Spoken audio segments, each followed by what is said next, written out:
ఈరోజు ఒక ముఖ్యమైనటువంటి అంశాన్ని ప్రజల దృష్టికి తీసుకురావాలని మీ ద్వారా ఒక ప్రయత్నం చేస్తూ ఉన్నాము.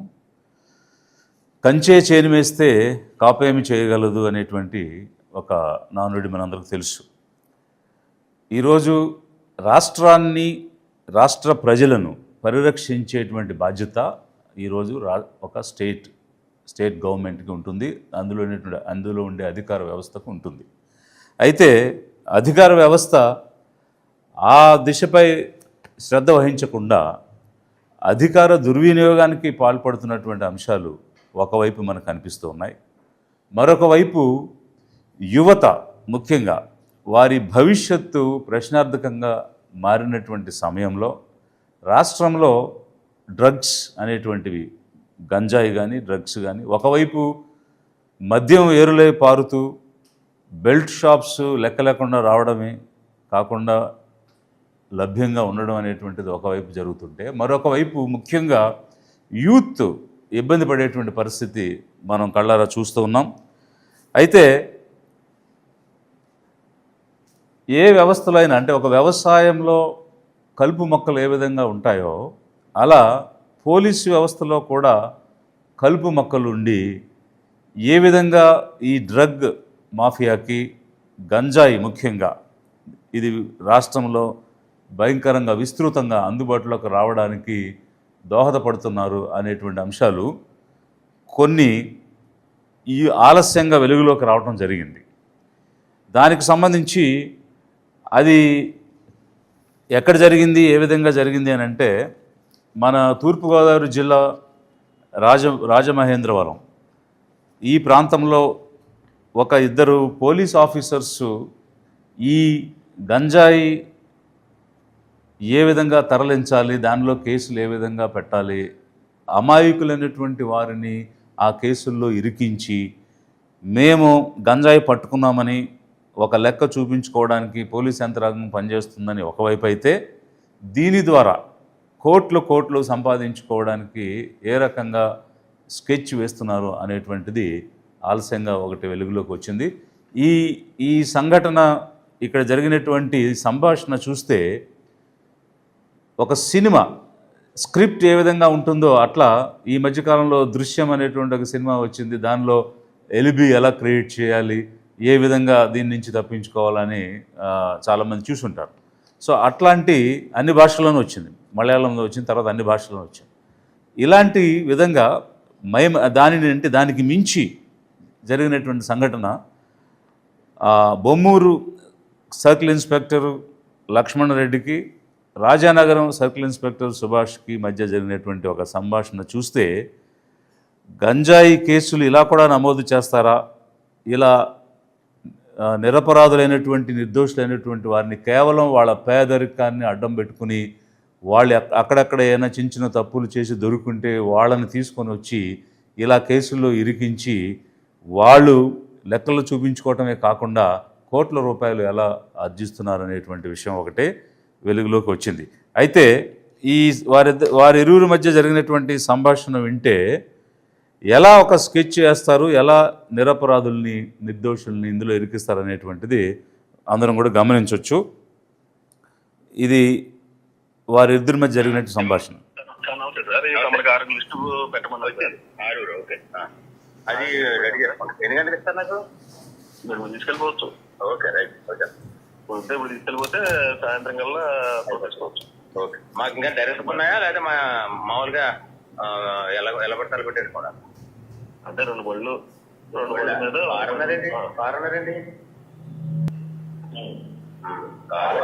ఉన్నంత కాదు ఏమో మరి క్రైమ్స్ గారు ఇస్తారు అని మన వర్క్ ఫోన్ చేశారు. ఆయన కాదు, మన డిఎస్పీ సెంట్రల్ డిఎస్పీ గారు. అది క్రైమ్ డిఎస్పీ ఆయన అడిగిపోయినాడు సార్. ముందు తీసేసుకున్నా లేకపోతే అక్కడ నుంచి తీసుకెళ్ళాలా? నేను ఎక్కడ సార్? ఇప్పుడు నేను డీసీపీ తీసుకెళ్ళాలా లేకపోతే స్టేషన్ తీసుకొచ్చేస్తావా? తెచ్చేసుకుంటే రికార్డు స్పీడ్ అయిపోతుంది. సాయంత్రం 5 గంటల కొట్టుకుంటే ఇప్పుడు వీళ్ళకి ఉంటే మీ రికార్డు రాస్తే కూడా దగ్గర ఉంటే స్పీడ్ అవుతుంది. డిలే అయిపోతుంది. ఇప్పుడే పంపించేస్తాం మా వాళ్ళ మీ దగ్గర పంపించేస్తాం. అలాగే. ఓకే నమస్తే. చెప్పమ్మా. అదే కారు ముందు క్రాష్ చేస్తుంటాను తరుణ్ చేస్తున్న తర్వాత వాడాలనుకుంటాను. సెంటర్ చేస్తున్నారు. ఓకే ఇప్పుడు మనం ముంబైని హ్యాండిల్ చేసి వచ్చారని అడిగారు సార్. సార్ చెప్పారు సార్ బెంగళూరు అన్నారు సార్ 5 minutes చెప్తాను. ఓకే ఓకే ఓకే పంపించారు. అంటే ఇప్పుడు రాజానగరంలో వర్క్ చేసే అతను కొంచెం జూనియర్ ఇన్స్పెక్టరు, బొమ్మూరులో ఉన్న అతను సీనియర్ ఇన్స్పెక్టరు. అతనికి ఏ విధంగా వీళ్ళని పట్టుకోవాలి, ఎట్లా మనం తీసుకెళ్ళాలి, ఎలా కారులో ఎక్కించాలి, పైనుంచి ఏమి ఇన్స్ట్రక్షన్స్ వచ్చాయి అనేటువంటి విషయాన్ని వివరంగా చెప్తున్నాడు. ఇప్పుడు పెట్టే వీడియోలో అడిషనల్ ఎస్పీయా, డిఎస్పీయా, ఎవరెవరు ఇన్వాల్వ్ అయ్యి ఏ విధంగా ఇది చేయమన్నారు అనేటువంటిది ఇంకా వివరంగా ఉంది. ఒకసారి వినండి. ఈ మన ఇంకా కారు రాలేదు అమ్మా. ఈ మన ఇది ఉంది సార్, మీరు ఎన్ని గంటలకు అసలు సార్? అసిస్టెంట్ బాబు ఇంకా కారు రాలేదు నా దగ్గరికి. కారు లేదు ఇంకా. ఇప్పుడేమో అర్థం కాదు. ఇప్పుడేమో 800 ఏదో ఇస్తానంటాడు. ఇప్పుడు మరి 100 కేజీలు ఎక్కడ పెట్టాలి, 6 లోపల పెట్టాలి, సరిపోతా వెహికల్. ఇంకా వెహికల్ కొంటున్నాడంట అపార్ట్మెంట్లు అని చెప్పి. ఏంటి ఇలాగా పెద్ద క్లబ్ పనులన్నీ చేస్తారు ఇక్కడ. కారు అని ఎందుకు చెప్పారు ఇలాగ అర్థం కావట్లా. ఏమో మరి ఎస్పీ గారు ఏం చెప్తే నాకు కారు అన్నారు. అయితే మొత్తాలు చెప్తున్నాను మీరు కారు అయితే పంపిస్తాను అడు వచ్చి మళ్ళీ ఎస్పీ గారు అడిగాము. కారు తెలదండి ఎస్పీ గారు అన్నాడు, చూసుకుంటాను అన్నాడు. అలా విషయం మీకు చెప్తాను. అదే ఎస్పీ అని అడగమన్నారు. ఎస్పీ అని అడుగుతుంటే ఇంకా కొంటున్నాడంటే ఇల్లు అక్కడ బేరాలు ఆడుతున్నాడు. నాకేమో అర్థం కావట్లా. ఎక్కువ వస్తుంది కారు. వీళ్ళు వస్తే ఇప్పుడు 100 కేజీలు ఎక్కడ ఎట్టాలి, 6 లోపల ఎక్కడ ఎట్టాలి. వెనకాల సీట్ల వరకు మరి 100 కేజీలు ఎక్కడ? 5 మూటలు ఉంటాయి. చిన్న డిక్కీలు పెట్టినా చిన్న డిక్కీలు సరిపోతా 100 కేజీలు. సీట్లోనే ఒళ్ళో పెట్టుకున్నట్టే చాలా పెట్టరా. సరే ఇంకా రాలేదు, వెహికల్ రాలేదు, లేట్ అయిపోతుంది. నేనైతే రెడీ చేస్తాను. ఇన్స్ట్రక్షన్స్ ఏంటంటే ఇప్పుడు మీరు 3 గంటలకు ఎఫ్ఐఆర్ అనుకోండి. ఈ 2 ఫోన్లు ఇచ్చాం కదా మీకు మొదటి. ఆ 2 ఫోన్లు ఇప్పుడు జగ్గంపేట నుంచి మీ దగ్గరికి వస్తే గంట పడతాయి. ఆ జగ్గంపేట పంపించాలి 2 ఫోన్లు. అక్కడ పంపించి అక్కడ 2 ఫోన్లు ఏదో నెంబర్కి ట్రై చేసేసేయాలి. అక్కడ లొకేషన్ చూపించాలి జగ్గంపేట. అక్కడి నుంచి ఎవరు చేయాలి? అందులో ఏదో నెంబర్కి ఎత్తేసి మాట్లాడుకుంటే 2 నిమిషాలు ఎవడో అదో ఏదో రైలు నెంబర్లో మాట్లాడుకుంటే ఓకే లొకేషన్ అక్కడ వస్తుంది కదా. కొంచెం దూరం వచ్చాక ఇంకో నెంబర్ నుంచి ఇంకొక ఏదో వాళ్ళకి. Okay okay. ఈ లోపు ఏదన్నా ఇన్కమింగ్ కాల్ పెట్టేయండి. అక్కడ ఎత్తేసి మాట్లాడడం అంతే. సెకండ్స్ పడిపోతాయి. ఓకే అయిపోయిన తర్వాత అక్కడి నుంచి మన దగ్గర ఎగ్జామ్ క్లీన్ ఆఫెన్స్ వచ్చాక క్లీన్ ఆఫెన్స్ లో కూడా ఒక కాల్ అవుట్ గోయింగ్ చేసేటట్టు ఇన్కమింగ్ చేసేటట్టు ఏదైనా ఒకటి అది చూపించండి. చూపిస్తే మనం రేపు ఇంకోటైనా మా ఆదరణ చూపించుకుంటాం అని చెప్పారు కదా. కరెక్ట్గా 1 గంట ముందు జర్నీ టైం నుంచి అక్కడ ఆ సీన్ పంపించుకున్నారు క్యాప్షన్ పంపించి అక్కడి నుంచి ఆ ఫోన్ నుంచి అక్కడికి 1 గంట, అక్కడి నుంచి ఇంకొక ముందుకు వచ్చాయి ఇంకో 6 గంటల తర్వాత ఇంకొకరికి 2-3 కాల్స్ ఒక్కొక్క దాని నుంచి కొద్ది 5 నిమిషాలు 6 నిమిషాలు గ్యాప్ ఇచ్చి.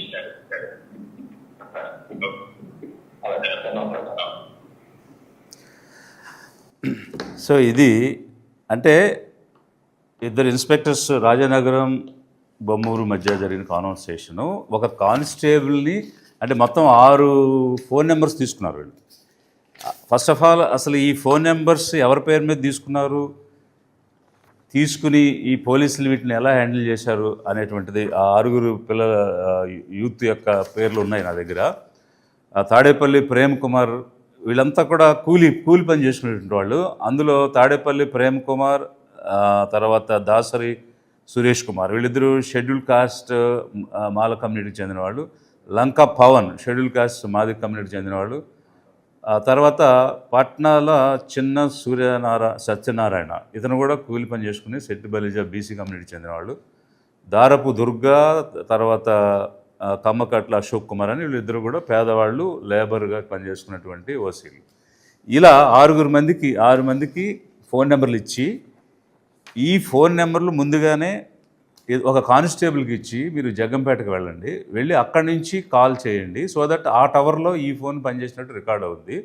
ఆ విధంగా అక్కడి నుంచి వస్తూ మధ్యలో 2 కాల్స్ ఆన్సర్ చేసి అలా ర్యాండమ్గా మాట్లాడితే రాజమండ్రి వచ్చే సమయానికి ఈ వెహికల్ ఆ ఫోన్లతో కలిసి వచ్చినట్టు, అందులో వీళ్ళని పట్టుకున్నట్టు, ఈ 100 కేజీలు గంజాయి కొంత డిక్కీలోను కొంత వాళ్ళ ఒళ్ళలోనూ పెట్టాలి అని చెప్పి ఒక స్కీము.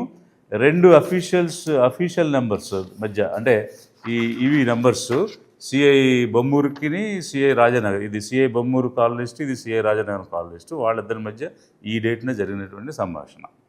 సో దీన్ని బేస్ చేసుకుని వారు ఏం చేశారంటే ఒక ఎఫ్ఐఆర్ నమోదు చేశారు. ఈ ఎఫ్ఐఆర్లో వీళ్ళు ఈ గంజాయిని తీసుకొచ్చినట్టు, ఆ 100 కేజీల గంజాయిని వీళ్ళందరూ కూడా దీనిలో ఇన్వాల్వ్ అయినట్టు, వాళ్ళెవరు అంటే ఒక కంప్లైనెంట్ని కూడా వీళ్ళు ఐడెంటిఫై చేస్తారు. ఆ కంప్లైనెంట్ వీళ్ళకి సంబంధించిన మనిషే ఉంటారు. వాళ్ళు కంప్లైంట్ చేసినట్టు వీళ్ళ ఆరుగురు యొక్క డీటెయిల్స్ 1 2 3 4 5 6 డీటెయిల్స్ ఇచ్చి, ఇప్పుడు నేను చెప్పినటువంటి కథనం అంటే ఏదైతే ఎస్పీ ఇన్స్ట్రక్షన్స్ ఏంటంటే ఎస్పీ ఇలా చేయమన్నారు, ఎడిషనల్ ఎస్పీ ఇలా చేయమన్నారు, సెంట్రల్ జోన్ డిఎస్పీ ఇట్లా చేయమన్నారు అని ఈసీఐ ఆర్సీఐ మాట్లాడుకుని అఫీషియల్ నెంబర్స్. ఏమిటా అఫీషియల్ నెంబర్స్ అంటే ఒకటి 9440796533 ఇది బొమ్మూరు ఇన్కమింగ్, ఇది 9440796585 ఇది రాజానగరం, అక్కడి నుంచి కాల్. ఇప్పుడు నేను పెట్టినటువంటి రికార్డ్స్ దానికి సంబంధించినవి. అయితే ఈ 6 మంది ఫోన్ నెంబర్స్ ఏ విధంగా వాళ్ళు సంపాదించారు అంటే క్రైమ్కి ముందుగానే, అంటే అప్పుడు ఇన్వాల్వ్ అయినటువంటి ఆఫీసర్స్ పిక్చర్స్ కూడా నా దగ్గర ఉన్నాయి. ఈయన బొమ్మూరులో కేసు కట్టి ఇదంతా చేసినటువంటి ఇన్స్పెక్టర్ లక్ష్మణ్ రెడ్డి ఇతని పేరు. ఇతనికి కాల్ చేసి మాట్లాడినటువంటి వ్యక్తి ఇతను సుభాష్ అనేటువంటి సిఐ. ఇతను ఏదో ఒక అప్రిషియేషన్ సర్టిఫికేట్ కూడా తీసుకుంటున్నాడు. సో ఈ రకమైనటువంటి పరిస్థితి జరుగుతున్నది రాష్ట్రంలో. అంటే జనరల్గా ఉన్నటువంటి ఇన్ఫర్మేషన్ ఏంటంటే 30% పోలీసులకు అందుతుంది, 30% ఎవరైతే అధికారంలో ఉన్న రాజకీయ నాయకులు ఉంటారో వాళ్ళకు అందుతుంది అనేటువంటిది ఈ మీడియా మాఫియా ద్వారా జరిగేటువంటి అంశం. ఇది ఒక అంశం ఇక్కడ వెలుగులోకి వచ్చింది. అయితే అంతర్జాతీయ మాదక ద్రవ్యాల వ్యతిరేక దినోత్సవం అని చెప్పేసి నిన్నగాక మొన్న ముఖ్యమంత్రి గారు గుంటూరులో ఒక మారథాన్ వాక్ చేయడమే కాకుండా అక్కడ ఏం చెప్తారంటే ఎవరు అడ్డొచ్చినా తొక్కుకుంటూ పోతామని, గంజాయి బ్యాచే కాదు వాళ్ళ వెనక ఉన్న వాళ్ళను కూడా మట్టు పెట్టి బుద్ధి చెప్తామని, అలాంటి వాళ్ళు ఆంధ్రప్రదేశ్లో జీవించే పరిస్థితే లేకుండా చేస్తామని స్టేట్మెంట్స్ ఒకవైపు. మరొక వైపు ఏంటంటే ప్రభుత్వం వచ్చిన 100 రోజుల్లోనే మేము దీనిని పూర్తిగా నిర్మూలిస్తామనేటువంటిది. చూస్తారు కదా, మొదటి 100 రోజుల గంజాయి చూసినప్పటికీ బాధ్యత తెలుగుదేశం జనసేన భారతీయ జనతా పార్టీ ప్రభుత్వం తీసుకుంది. ప్రజలందరూ చూస్తారు కదా, మొదటి 100 రోజుల గంజాయి చూసినప్పటికీ బాధ్యత. సో మొదటి 100 రోజుల్లోనే గంజాయి పూర్తిపెట్టే బాధ్యత అనేది తెలుగుదేశం జనసేన భారతీయ జనతా పార్టీ ప్రభుత్వం తీసుకుంది. యా. సో ఈ విధంగా 100 డేస్లో చేస్తామని చెప్పి ఒకవైపు తెనాల్లో ఏం జరిగింది, ఒక 2 ఎస్సీస్ ఒక ముస్లిం వ్యక్తుల్ని రోడ్డు మీద కొడతా ఉన్నారు.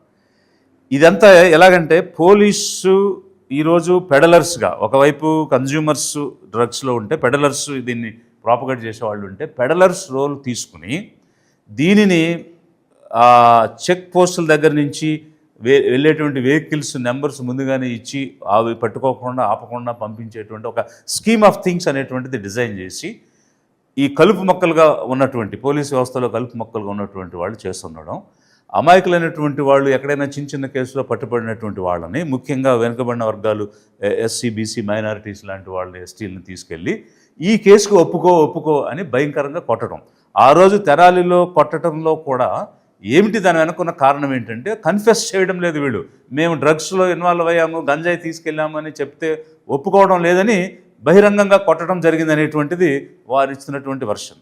సో ఈ విధంగా నిర్దోషులను పెట్టి ఫాల్స్ కేసెస్ పెట్టి కేసులు పట్టుకున్నాము గంజాయిని మేము పట్టామని చెప్పడానికి ఒకవైపు ప్రయత్నం జరుగుతూ ఉంటే, మరొక వైపు యువత వారి భవిష్యత్తు కోల్పోతూ రేపు దేశ భవిష్యత్తు ఎవరు, మానవ వనరులు ఏమిటి అని అంటే ఈరోజు ఉన్నటువంటి యువతే అవుతుంది.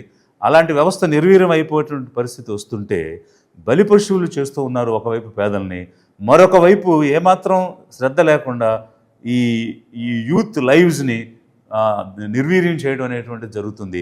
మరి ఏం చేస్తుంది ఈ ప్రభుత్వం?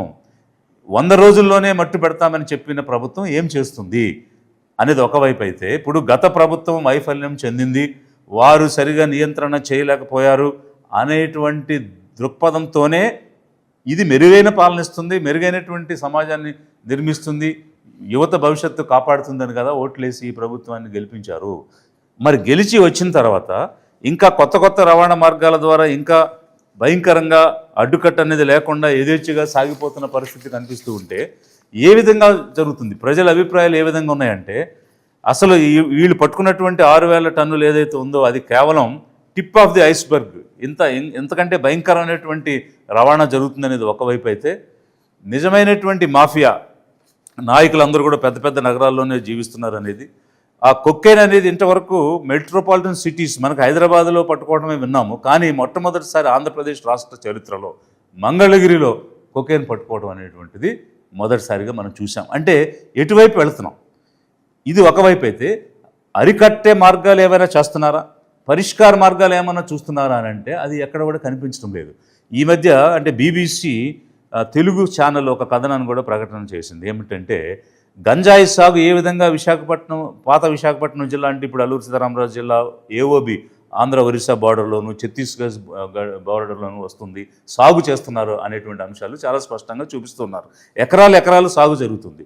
మరి అలాంటి సందర్భంలో ఆ పంటలను పూర్తిగా నిర్మూలించడం కానీ, వేయకుండా నివారణ చేసే చర్యలు తీసుకోవడం కానీ, అలాగే ఆదివాసీ ప్రాంతాల్లో డీఅడిక్షన్ సెంటర్సు, పెద్ద పెద్ద నగరాల్లో డీఅడిక్షన్ సెంటర్సు పెట్టడం కానీ, యూత్కి కానీ ఇలాంటి దానిలో పాల్పడతారు అనుకునే వారికి ప్రత్యామ్నాయమైనటువంటి జీవనోపాధులు ఇవ్వడంలో కానీ, ఈ పంట కాకుండా ప్రత్యామ్నాయ పంటలు ఇచ్చి వారికి ఆదాయం వచ్చే వనరులు ఆదివాసీలకు కల్పించడం కానీ, ఇట్లాంటివి ఏ చర్యలు కూడా తీసుకోవడం లేదు.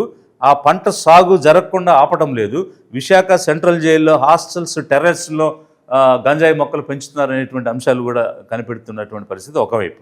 మరొక వైపు సాక్షాత్తు ముఖ్యమంత్రి గారి కుప్పం నియోజకవర్గంలో గంజాయి తాగి వారు తెలుగు దేశం కార్యకర్తలు కొట్టుకోవడం, నాయకులు కొట్టుకోవడం, మాజీ జడ్పీటీసీ రాజశేఖర్ బ్రదర్ వినయ్ అనేటువంటి వాళ్ళకి గాయాలు తగలడం అనేటువంటి చూసాం. రాయదుర్గం కాన్స్టిట్యుయెన్సీలో అక్కడ తెలుగుదేశానికి సంబంధించినటువంటి వ్యక్తులు గంజాయి సాగు చేస్తున్నటువంటి విషయాన్ని కూడా మనం చూసాం. అతను ఒక స్వామి అనేటువంటి వ్యక్తి. సో ఇట్లా వివిధ ప్రదేశాల్లో వీళ్ళే అధికార పార్టీ వాళ్ళే ఇన్వాల్వ్ అయ్యి దీన్ని పెంచడం అనేటువంటిది ఒక పక్క జరుగుతున్నది. Directorate of revenue intelligence and narcotics control bureau ఒక రిలీజ్ చేసినటువంటి దానిలో ఏం చెప్తుంది అని అంటే, ఏపీ ఈ మాదక ద్రవ్యాలలో స్మగ్లింగ్లో మొదటి స్థానంలో ఉందని. చిలకరి పన్నూరు స్వామి మామిడి తోటలో టీ వీరాపురం రాయదుర్గ మండలంలో ఎమ్మెల్యే అనుచరుడు పండిస్తున్నాడు అనేటువంటిది ఒకటి. సో ఈ విధంగా యథేచ్ఛగా సాగుతున్నటువంటి పరిస్థితి ఒకవైపు కనిపిస్తుంది. మరి ప్రభుత్వం మారింది, కానీ ప్రజలకు ఏమిటి ప్రయోజనం? ఏమైనా అడ్డుకట్ట వేయడం అనేటువంటిది జరిగిందా? ముఖ్యంగా పేదలైనటువంటి వాళ్ళని కేసులు ఇరికించి ఆర్టికల్ 21 ఏదైతే లైఫ్ అండ్ లిబర్టీ జీవించే హక్కునిచ్చిందో ఈ హక్కుని కాలరాయటం అనేటువంటిది ఒకవైపు జరుగుతుంది. మరొక వైపు ఏం జరుగుతుందనంటే, 2,000 కోట్లు నెలవారీగా దీని మీద వ్యాపారం జరుగుతుంది అనేటువంటిది ఒక అంచనా ఒక పక్క నడుస్తూ ఉంది. అందుకనే అత్యధికంగా ఆంధ్రప్రదేశ్లో ఉందని నార్కోటిక్స్ డిపార్ట్మెంట్ బ్యూరో ఇచ్చినటువంటి సమాచారం. మరి ఇప్పుడు లిక్కర్ స్కామ్ గురించి చాలా విస్తృతంగా పేపర్లో వస్తూ ఉన్నాయి. కానీ లిక్కర్ స్కామ్కి 10 రెట్లు 20 రెట్లు అధికంగా జరుగుతున్నటువంటి స్కామ్ ఇది. ఒక సర్కిల్ ఇన్స్పెక్టర్ 200 కోట్లు సంపాదించి రకరకాల ఆస్తుల్లో పెట్టాడనేటువంటిది ఇక్కడ లక్ష్మణ్ రెడ్డి సబ్జెక్టులో కనిపిస్తున్నప్పుడు, మరి నెలకు 2,000 కోట్లు అంటే ఇంచుమించు ఈ సంవత్సర కాలంలో 20,000 కోట్లకు పైగా స్కామ్ ఈ రాష్ట్రంలో జరిగితే, ఇంత అత్యంత పెద్ద కుంభకోణానికి సంబంధించి ఏమైపోయారు, ఎక్కడున్నారు, ఏ విధమైనటువంటి చర్యలు జరిగాయి, దీని మీద ఒక జ్యుడిషియల్ ఎంక్వైరీ జరగాలి. ఎందుకనంటే ఇక్కడ పోలీస్ వ్యవస్థ ఇన్వాల్వ్ అయిపోయింది, అందులో కలుపు మొక్కలు ఇన్వాల్వ్ అయిపోయినారు. కాబట్టి ఆ వ్యవస్థ మీద ప్రాపర్గా ఎంక్వైరీ జరగాలంటే ఒక జ్యుడిషియల్ ఎంక్వైరీ జరగాలి. ఒకవైపు గత ప్రభుత్వం SEB సెబ్ అనేటువంటిది ఒకటి పెట్టింది, కానీ ఈ ప్రభుత్వం దాని పేరు మార్చి ఈగిలని, ఫాస్ట్ ట్రాక్ కోర్టులని, ఇట్లాంటి కొన్ని కొత్త సంస్కరణలు తీసుకొచ్చామని చెప్తున్నారు. బట్ ఈగల్ అనేటువంటి ఒక డిపార్ట్మెంట్ పెట్టారు, కరెక్టే. అక్కడ ఉన్నటువంటి ఐజీకి కానీ అక్కడ ఉన్నటువంటి ఆఫీసర్స్ కానీ ఎలాంటి అధికార బదలాయింపులు జరగలేదు, ఏ రకమైన మౌలిక వసతులు వాళ్ళు కల్పించలేదు. సో వాళ్ళు వెళ్ళి పనిచేసేటువంటి పరిస్థితి కూడా అక్కడ కనిపించడం లేదు. పేరుకి అంటే ఈ గవర్నమెంట్ ఎలా ఉందంటే ఈవెంట్స్, స్టేట్మెంట్స్, ఒక్కొక్క ఏదో ఈవెంట్స్ చేయడం, ఎలా డ్రోన్స్ అని ఒక ఈవెంట్, ఆర్టిఫిషియల్ ఇంటెలిజెన్స్ అని ఒక ఈవెంట్, P4 అని ఒక ఈవెంట్, అట్లా ఈవెంట్స్ చేయడం, 100 రోజులు తీసేస్తాం, జీవించే పరిస్థితి లేకుండా చేస్తాం, స్టేట్మెంట్స్ ఇవ్వడం. బట్ చర్యలేవి, యాక్షన్ ఏది? అలాంటి యాక్షన్ ఏమి కనిపించడం లేదు. లిబరేషన్ కాంగ్రెస్ పార్టీ అధ్యక్షుడిగా మా పార్టీ, మా నాయకులు, మా అందరి యొక్క ఆవేదన ఏమిటంటే యువత నిర్వీర్యం అయిపోతుంది, వాళ్ళ బంగారు భవిష్యత్తు నాశనం అయిపోతుంది. నేను పాదయాత్ర చేసినప్పుడు గ్రామాల్లోకి వెళ్ళాను. ఏ గ్రామంలోకి వెళ్ళినా 25, 22, 30 సంవత్సరాల వయసులో ఉన్నవాళ్ళు చనిపోతుంటే we miss you, we adore you అనేటువంటి వాల్ పోస్టర్స్ చాలా చూశాను, ఫ్లెక్సీలు. ఎందుకు ఇలా జరుగుతుందనంటే ఇలా తాగి చనిపోయారు, డ్రగ్స్తో చనిపోయారు, గంజాయితో చనిపోయారు అని నేను పాదయాత్ర వెళ్ళినప్పుడు గ్రామాల్లో చూసినప్పుడు చెప్తూ ఉన్నారు. మరి కొంతమంది అనుకోవచ్చు ఎక్కడో జరుగుతుంది, మాకు సంబంధం లేదు, కానీ ఇది ప్రజల సమస్య, ప్రజలందరికీ సంబంధించిన సమస్య. ఇప్పుడు తాగినవాడు ఏదో తాగి పడిపోతాడేమో, కానీ డ్రగ్స్ తీసుకున్న వాళ్ళు, వాళ్ళ బిహేవియర్ ఏ విధంగా ఉంటుందో, వాళ్ళు ఎలా ప్రవర్తిస్తారో కూడా తెలియదు.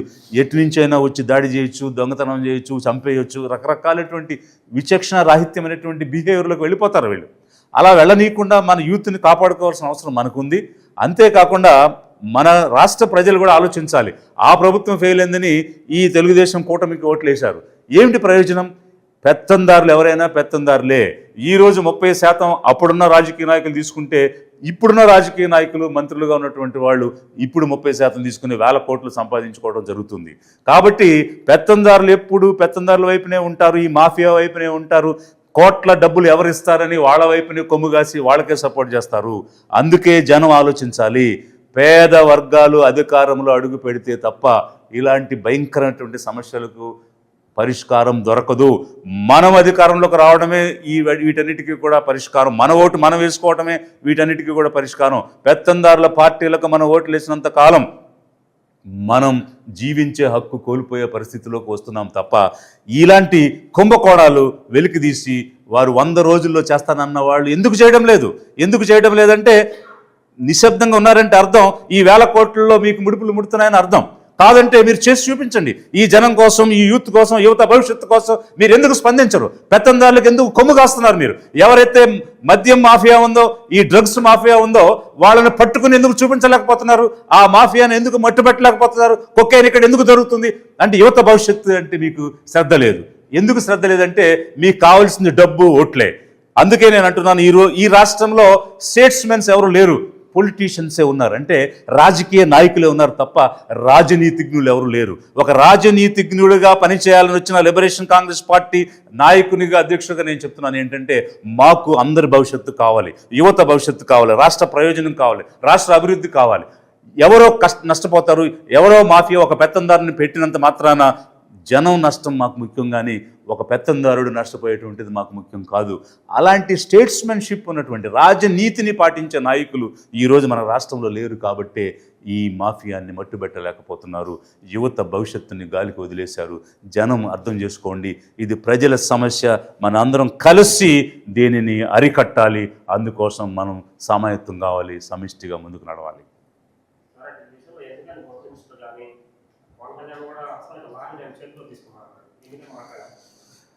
ఎందుకు మాట్లాడలేకపోతున్నారంటే నాకున్నటువంటి సమాచారం 30% ఈ 1000 కోట్లలో ఈ పోలీసు వ్యవస్థలో ఎవరైతే దీనికోసం కొమ్ము కాసి పనిచేస్తున్నారో వారికి వెళ్తుంది. మరొక 30% అంటే 600 కోట్లు పైగా ప్రతి నెల ఈ అధికారంలో ఉన్నటువంటి నాయకులకు వెళుతుంది అనేటువంటిది ఒక సమాచారం ఉంది.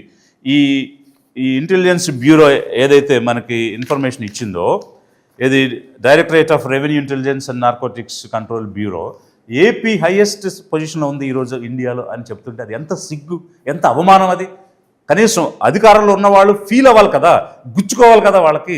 అరే మన రాష్ట్రానికి పైగా మనమేమో వ్యవసాయం మీద ఆధారపడేటువంటి రాష్ట్రం, మనకి ఇక్కడ పరిశ్రమలు లేవు, ఎంప్లాయ్మెంట్ లేదు, మ్యానుఫ్యాక్చరింగ్ సెక్టర్ లేదు, సర్వీస్ సెక్టర్ లేదు. ఇలాంటి స్టేట్లో డ్రగ్స్ ఏంటి?